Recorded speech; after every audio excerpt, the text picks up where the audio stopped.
Halo semua, di video kali ini, admin akan melanjutkan alur cerita kemarin Xiaoyan yang telah masuk ke dalam makam surgawi. Dia bertemu Hunya dan Hunli. Hal ini mengakibatkan pertarungan di antara mereka pun tidak terhindarkan, namun untung saja dalam pertarungan ini Xiaoyan berhasil mengalahkan mereka.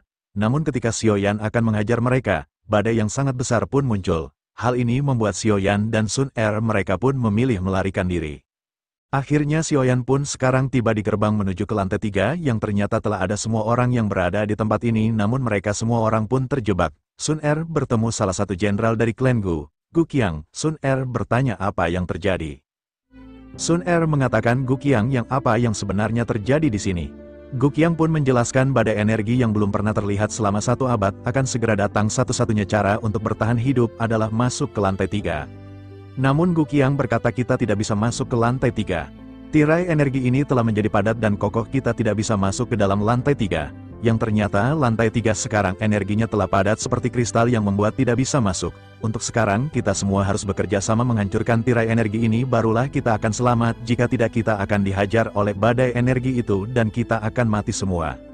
Tiba-tiba Hunya pun maju ke depan Xiaoyan. Xiaoyan pun tentu saja melihat Hunya kembali, dia pun sangat kesal. Dia berniat untuk menghajar orang ini. Sun Er berkata, kakak Xiaoyan, kita urus mereka nanti, sekarang biarkan bocah-bocah ini. Kemudian salah satu orang dari klan Yao berkata, aku khawatir akan ada orang menyerang diam-diam saat kita fokus menghancurkan tirai energi ini, kita harus. Namun beberapa orang dari klan Li mengatakan jika ada yang mengacau dan menyerang seseorang di tempat ini ketika kita bekerja sama, maka kita akan langsung menyerang dia secara bersama-sama juga. Bersama-sama, Hunli berkata. Mengatakan klan Aula Jiwa bukanlah sekumpulan orang-orang bodoh, kami juga tidak akan melakukan hal itu di saat seperti ini. Xiaoyan mengatakan badai mulai mendekati, kita harus segera memulai menghancurkan tirai ini. Akhirnya pada saat ini semua orang pun berkumpul mengelilingi tirai ke lantai 3 ini untuk menghancurkannya. Mereka pun mengeluarkan kekuatan masing-masing dan langsung melancarkan serangannya kepada pintu ini. Baiklah, aku yang akan memulai duluan. Tiba-tiba beberapa orang dari klan Gu pun langsung melesatkan serangannya, dan begitu pula klan Aula Jiwa. Begitu pula calon Li dan klan Yao, semua orang pun bekerja sama untuk menghancurkan tirainya. Akhirnya dengan kerjasama ini tirai itu berhasil dihancurkan. Gu Qiang mengatakan sekarang semuanya masuk tirainya sebelum badai energi itu mendekat. Akhirnya semua orang pun langsung segera masuk ke dalam lantai 3. Sekarang kita harus bergantian untuk menyerang dan membuka jalan. Ingatlah untuk selalu menjaga arah dan jangan membuang-buang energi. Semua orang pun bekerja sama untuk membuka pintu lantai 3 yang ternyata terowongan ini juga telah membeku. Pintunya telah tertutup oleh kristal-kristal yang telah menyusut.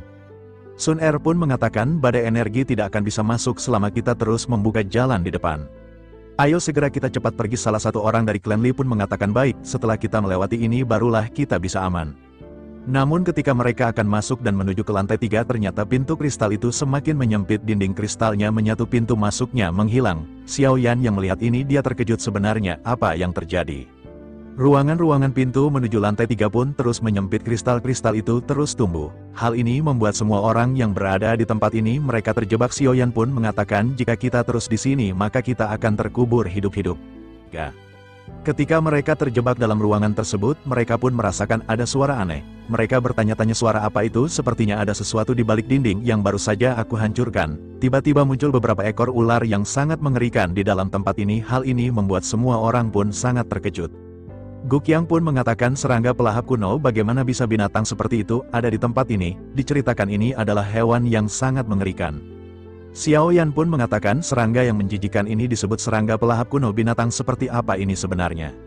Setelah itu Gu Qiang pun menjelaskan, serangga pelahap kuno adalah binatang yang hidup secara berkelompok.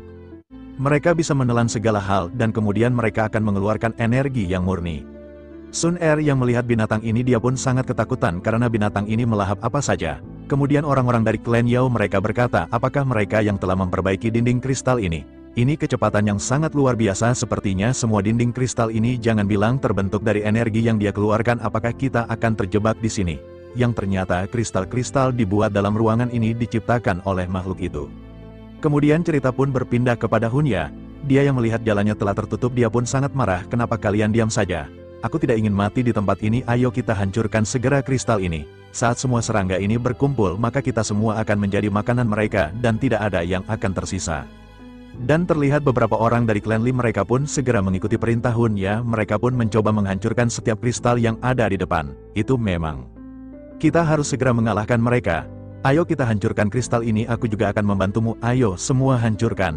Namun Gu Qiang yang melihat ini dia pun berkata, tunggu semuanya, tolong berhenti sebentar, jangan bertindak gegabah. Xiao Yan pun bertanya-tanya, ada apa ini, bukankah kita harus menghancurkan kristal ini? Namun Hunya pun dia marah mendengar perkataan Gu Qiang, apa maksudmu?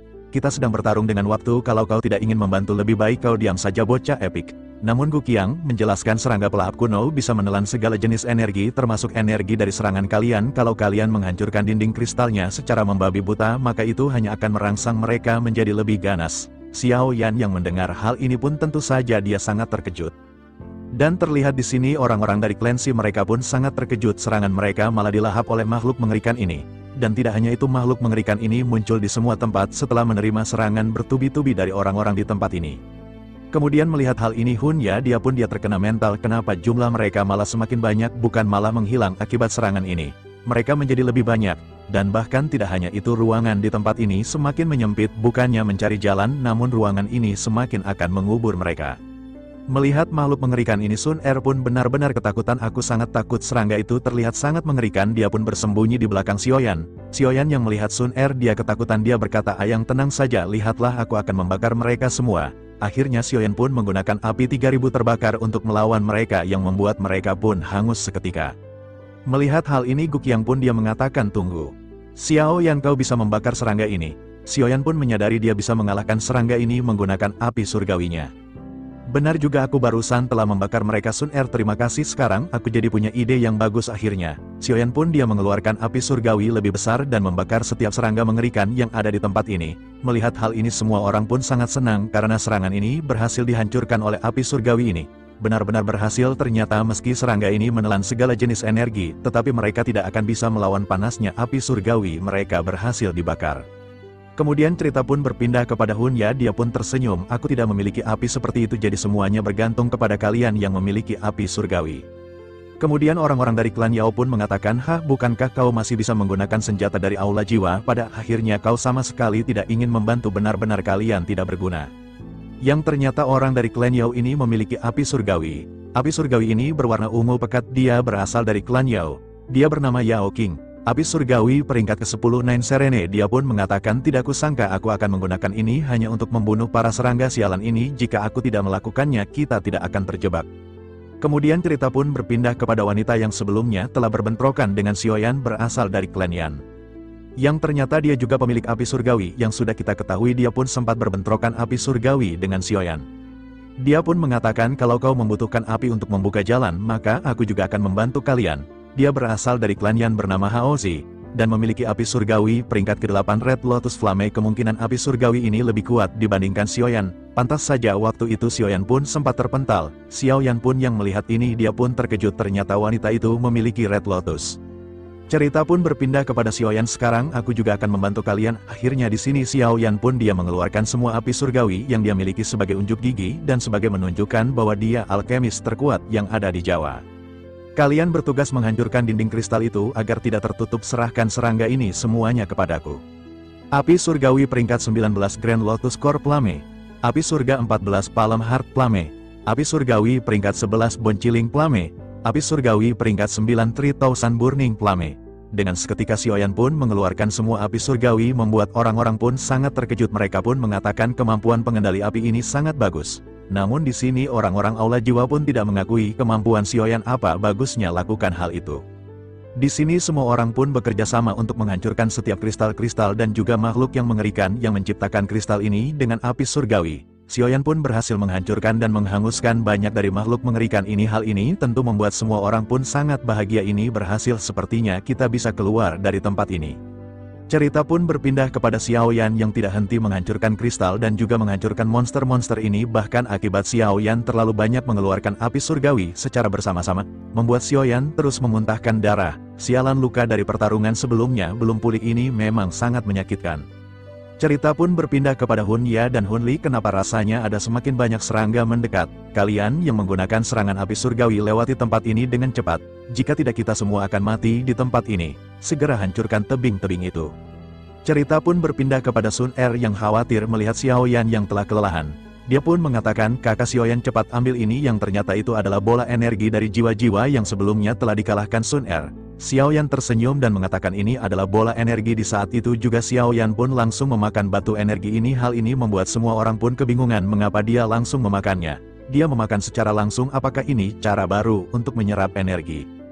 Dari belakang Sun Er mengatakan jangan pedulikan hal itu. Kemudian cerita pun berpindah kepada Xiaoyan yang telah memakan batu energi tersebut. Kekuatan Xiaoyan pun kembali pulih. Dia mengatakan hebat, efek dari inti energi 100 kali lebih kuat daripada sebuah pil. Sekarang kekuatan Xiaoyan pun kembali pulih kembali. Xiaoyan mengatakan sekarang aku akan menghajar kalian para serangga, datanglah kepadaku, aku akan membakar kalian. Di sisi lain Guqiang yang melihat batu energi itu sangat bermanfaat kepada Xiaoyan, dia pun langsung memberikan miliknya kepada Xiaoyan. Xiaoyan, aku juga punya, ambil ini. Xiaoyan pun tersenyum karena ini adalah inti energi bintang 9. Terima kasih saudara Guqiang. Guqiang pun mengatakan kepada yang lain jangan menahan diri, berikan inti energi juga kepada Xiaoyan, semakin tinggi peningkatannya maka akan semakin bagus. Kalian tidak akan mendapatkan apapun kalau sampai mati di sini. Cepat serahkan batu energi milik kalian kepada Xiaoyan. Akhirnya setelah mendengar perkataan Guqiang memang itu ada benarnya. Akhirnya mereka pun memberikan batu energi mereka kepada Xiaoyan. Ini klan Li hanya memiliki satu inti energi bintang 9. Ini juga dari klan Xi. Semua orang pun di sini memberikan batu energi mereka kepada Xiaoyan. Bahkan klan Yao pun awalnya ragu untuk memberikannya, namun salah satu orang dia mengatakan berikan saja, jangan sampai membuat kesalahan, jangan sampai kita mati di tempat ini. Namun di sisi lain Hun Ya yang melihat hal ini dia mengatakan kita tidak usah memberikannya, biarkan bocah itu berjuang sendiri. Di sini Hun Ya dan juga Hun Li mau enaknya saja, haha. Cerita pun berpindah kepada Xiao yang telah mendapatkan banyak batu energi yang telah diberikan sebelumnya. Kepada dirinya Xiaoyan mengatakan terima kasih semua, aku akan berusaha untuk mengeluarkan semuanya dari sini. Di saat itu juga Xiaoyan pun langsung memakan batu energi ini. Serangan yang sebenarnya baru dimulai. Aku akan menghancurkan kalian para serangga jelek. Akhirnya energi Xiaoyan pun benar-benar bangkit, bahkan baju Xiaoyan pun sampai hancur akibat energi yang membara di tubuhnya. Di saat itu juga Xiaoyan pun langsung melancarkan serangan api surgawinya secara bersama-sama kepada serangga tersebut. Akhirnya dengan kobaran 4 api surgawi sekaligus serangga itu pun mati satu demi satu. Sekarang serangga itu pun hampir musnah di hadapan Xiaoyan, tidak ada yang mampu menahan panasnya api surgawi. Hal ini membuat semua orang pun sangat senang, ini berhasil. Xiaoyan, kamu kerja bagus, dinding kristalnya telah hancur dan juga monster-monster itu telah terbakar. Namun ketika Xiaoyan telah berhasil menghancurkan monster-monster tersebut dan juga menghancurkan kristal-kristalnya yang membuat semua orang pun sangat bahagia, tiba-tiba di belakang Xiaoyan pun ada dua mata yang memancar kepada Xiaoyan. Ini adalah makhluk misterius. Di sisi lain Xiaoyan pun mengatakan dinding kristalnya telah hancur dan jalannya telah terbuka, cepat semuanya pergi, apa yang kita tunggu? Makhluk misterius ini yang melihat orang-orang ini akan pergi, tentu saja dia tidak akan membiarkan itu. Kalian ingin pergi, kalian tidak akan bisa pergi. Namun semua orang pun tidak menyadari ada sosok makhluk misterius. Semua orang pun mengatakan apa yang terjadi, mengapa tempat ini akan menjadi roboh. Yang ternyata tempat ini tiba-tiba akan roboh, dan tidak hanya itu, makhluk mengerikan, ular yang sebelumnya telah dihancurkan oleh Xiaoyan kembali muncul, bahkan lebih banyak. Hal ini membuat semua orang pun sangat terkejut, sial, serangga kuno ini muncul kembali. Yang membuat semua orang pun kembali diserang oleh serangga mematikan ini. Mereka pun mencoba untuk menghajar serangga ini. Namun serangga ini yang bisa memakan energi dan juga serangan membuat semua orang pun kewalahan. Mereka sangat kesal kepada serangga ini. Di sisi lain Xiaoyan dia pun mencoba melindungi Sun Er menggunakan api surgawi. Sial, serangga ini terus bermunculan. Menjauhlah dari Sun Er sebelum aku akan menghancurkan kalian semua. Semua orang pun benar-benar terjebak oleh serangga-serangga ini yang terus bermunculan. Kita tidak bisa terus seperti ini, serangganya terus muncul dan terlalu banyak. Di sini Xiaoyan pun mengatakan kepada semuanya, lindungi yang lain dulu, biarkan aku mengurus ini. Kalau kita berdiam diri di sini kita pasti akan mati semuanya. Berhati-hatilah jangan sampai lengah. Kemudian Xiaoyan pun menggabungkan 4 api surgawi membentuk Angry Bunda Lotus Flame. Dengan seketika Angry Buddha Lotus telah tercipta. Hal ini membuat Guqiang pun terkejut. Dia mengatakan, Xiaoyan, energi yang kau miliki saat ini tidaklah banyak. Kalau kau menggunakan teknik itu, aku khawatir kamu akan kehabisan energi. Namun Xiaoyan pun tidak peduli, dia mengatakan satu pukulan membakar semua cacing yang akan mengarah ke pintu keluar. Hanya dengan satu kesempatan semuanya bergeraklah fokus untuk maju ke depan ketika pintu itu terbuka. Akhirnya Xiaoyan langsung melancarkan serangan Angry Buddha Lotus Flame. Ledakan yang sangat mengerikan pun tercipta dan benar saja akibat serangan yang dibuat Xiaoyan berhasil membuka pintu keluar. Guqiang yang melihat hal ini berkata, semuanya cepatlah keluar sebelum serangga kuno itu bermunculan lagi. dan belum dinginnya tertutup kristal lagi. Di sisi lain Xiaoyan pun telah benar-benar kehabisan energi akibat dia terus mengeluarkan api surgawi secara terus-menerus. Dia pun memeluk Sun Er. Ayo cepat pergi keluar. Namun ketika Xiaoyan mengatakan itu, Xiaoyan pun tiba-tiba roboh karena Xiaoyan telah kehabisan energi. Xiaoyan langsung berada dalam pangkuan Sun Er. Xiaoyan, ayo. Aku akan membawamu keluar. Aku tidak ingin melihat serangga menjijikan itu lagi. Namun di sisi lain makhluk misterius itu pun masih menatap semua orang. Kalian ingin melarikan diri, aku tidak akan membiarkannya. Bocah itu memiliki 4 jenis api berbeda di tubuhnya, ini sangat menarik. Tiba-tiba sosok misterius itu melesat ke arah Xiaoyan yang ternyata makhluk misterius ini dia masuk ke dalam tubuh Xiaoyan tanpa diketahui. Cerita pun berpindah kepada semua orang yang akhirnya semua orang pun berhasil keluar dari tempat mengerikan itu. Akhirnya kita bebas. Serangga sialan itu tidak akan bisa ke tempat ini. Lihatlah apa yang bisa kau lakukan, serangga sialan. Namun di saat itu semua orang pun sangat senang. Ternyata serangga ini terus mengikuti mereka. Mereka pun tidak percaya dengan hal ini. Tidak mungkin mereka masih mengejar kita. Namun ketika mereka keluar dari tempat terowongan itu, tiba-tiba mereka pun hangus oleh cahaya matahari. Mereka pun lenyap seketika yang membuat semua orang pun merasa lega. Apakah sekarang sudah benar-benar aman? Namun di sisi lain di sini terlihat Xiaoyan pun merasa kesakitan. Ada sesuatu yang masuk ke dalam tubuhnya. Sun Er mengatakan, kakak Xiaoyan, apa yang terjadi kepadamu? Yang ternyata benar saja makhluk misterius tadi pun telah masuk ke dalam tubuh Xiaoyan. Namun di sini Xiaoyan maupun Sun Er tidak menyadarinya. Xiaoyan mengatakan, tidak apa-apa, hanya saja bagian belakang leherku terasa gatal. Di sini Xiaoyan pun belum merasakan apa yang masuk ke dalam tubuhnya. Xiaoyan pun tersenyum, tapi Sun Er, bisakah kamu turunkan aku sekarang? Akhirnya semua orang pun bahagia karena telah berhasil keluar. Cerita pun berpindah kepada Guqiang yang mengatakan, apakah orang-orang dari Aula Jiwa telah pergi? Kemudian salah satu jenderal mengatakan mereka pasti kabur saat setelah dinding kristal hancur. Cerita pun berpindah kepada orang-orang dari klan Yan. Mereka mengatakan kita sudah sampai di lantai 3, jadi kita tidak akan bertindak secara berpisah. Klan Yan, terima kasih atas bantuanmu. Kali ini klan Yan akan selalu menyambut kamu jika kamu datang. Dan begitu pula Lai, kami berterima kasih kepadamu Xiaoyan, dan juga si jaga dirimu baik-baik. Xiaoyan pun di sini tersenyum dan mengatakan hati-hati semuanya, sampai jumpa di lain waktu. Cerita buat berpindah kepada Guqiang. Dia mengatakan, Xiaoyan, kemana kau akan pergi, kemana selanjutnya? Kemudian Xiaoyan pun mengatakan, aku ingin menemukan maka leluhur Xiao Xuan di tempat ini. Akhirnya Sun Er dan Xiaoyan mereka pun akan melanjutkan perjalanannya lagi di lantai 3 ini untuk mencari makam Xiao Xuan. Sun Er pun seketika berpamitan dengan Guqiang, selama tinggal kita berpisah di tempat ini. Namun Guqiang mengetahui di sini juga ada para pasukan Aula Jiwa. Dia pun sangat khawatir kepada Sun Er yang akhirnya dia pun memutuskan, Sun Er, aku akan ikut denganmu. Guqiang pun dia tidak ingin Sun Er dalam bahaya karena ada Aula Jiwa di tempat ini. Rasanya aku harus pergi bersama dengan kalian, aku tidak bisa melihat kalian mengambil resiko lagi. Yang akhirnya semua orang pun para jenderal klan Gu mereka pun mengikuti Xiaoyan untuk melindungi Xiaoyan dan Sun Er. Tertua Tong Xuan secara khusus memerintahkanku untuk melindungi Nona Sun Er, aku tidak akan meninggalkan mereka lagi. Akhirnya mereka pun tanpa terasa di lantai 3 ini telah mencari banyak energi-energi dan 3 bulan kemudian pun telah berlalu. Sekarang diperlihatkan semua orang pun di tengah malam sedang beristirahat di depan api unggun. Sun Er pun mengatakan peta makam surgawi dari klan Gu hanya berakhir sampai di sini. Tidak ada yang pernah ke sana. Bagian terdalam dari lantai ketiga adalah tempat paling berbahaya makam surgawi. Guqiang pun mengatakan selama bertahun-tahun orang-orang dari klan Gu juga ingin menjelajahi makam Xiao Xuan, tetapi mereka hanya berputar-putar dan tidak bisa menemukan jalan masuk. Mungkin hanya keturunan asli klan Xiao yang mampu masuk. Kemudian salah satu jenderal mengatakan sebaiknya semua orang beristirahat dengan nyenyak malam ini, besok pasti akan menjadi hari yang merepotkan. Namun tiba-tiba ketika mereka sedang berbincang, kenapa harus menunggu besok?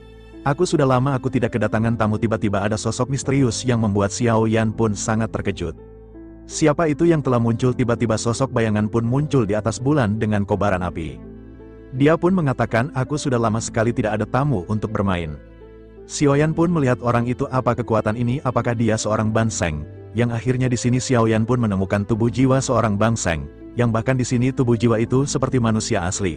Tentu saja membuat semua orang pun sangat terkejut, bahkan Sun Er tidak percaya tidak mungkin tubuh energi tingkat bangseng yang paling sulit untuk dihadapi di makam surgawi ini. Kenapa kita harus bertemu dengannya tubuh energi di tingkat bangseng ini?